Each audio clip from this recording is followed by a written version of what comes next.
गुजरात में दूसरे चरण की 93 सीटों पर वोटिंग के बाद अब सबकी नजरें 8 दिसंबर को होने वाली मतगणना पर लगी हैं।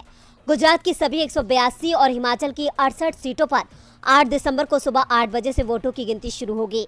लेकिन उससे पहले हम आपको बताते हैं कि क्या हो सकते हैं चुनाव परिणाम। सबसे पहले बात करते हैं हिमाचल प्रदेश की। हिमाचल प्रदेश में 68 सीटें हैं, जिसमें से शिमला रीजन में 19, मंडी रीजन में 24 और कांगड़ा रीजन में 25 सीटें हैं।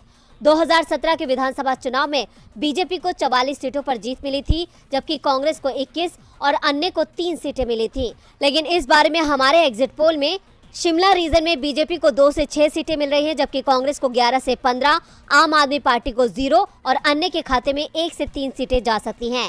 जबकि मंडी रीजन की 24 सीटों में से बीजेपी को 5 से 9, कांग्रेस को 13 से 17 और आम आदमी पार्टी को 0 और अन्य के खाते में 1 से 3 सीटें जा सकती हैं। और कांगड़ा की 25 सीटों में से बीजेपी को 7 से 11, कांग्रेस को 14 से 18, आम आदमी पार्टी को 0 और अन्य के खाते में भी 0 है। सीट मिलती दिख रही है।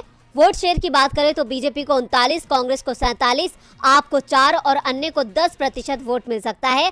जबकि सीटों के मामले में बीजेपी को 14 से 26, कांग्रेस को 38 से 50, आप को 0 और अन्य को 2 से 6 सीट मिल सकती हैं। बात गुजरात की करें तो गुजरात की 182 सीटों में से सौराष्ट्र की 54, दक्षिण गुजरात की 35, उत्तर गुजरात की 32 और मध्य गुजरात की 61 सीटों में से किसके खाते में जा रही हैं कितनी सीटें।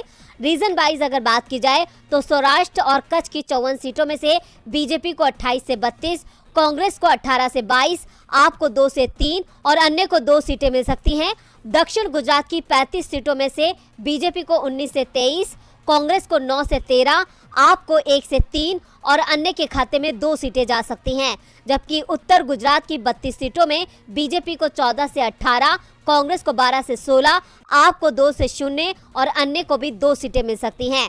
जबकि मध्य गुजरात में 61 सीटें हैं और इन 61 सीटों में से बीजेपी को 34 से 38, कांग्रेस को 19 से 23 और आम आदमी पार्टी को 2 से 4 और अन्य के खाते में 2 सीटें जा सकती हैं। वोट शेयर की बात करें तो बीजेपी को 45%, कांग्रेस को 38%, आप को 11% और अन्य के हिस्से में 6% वोट जाता दिख रहा है।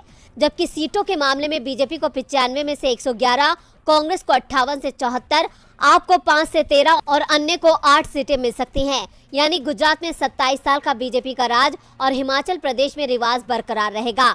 एक राज्य में बीजेपी और एक में कांग्रेस की सरकार बनती दिख रही है, लेकिन ये सिर्फ अनुमान है। सही तस्वीर क्या होगी ये 8 दिसंबर को साफ होगा।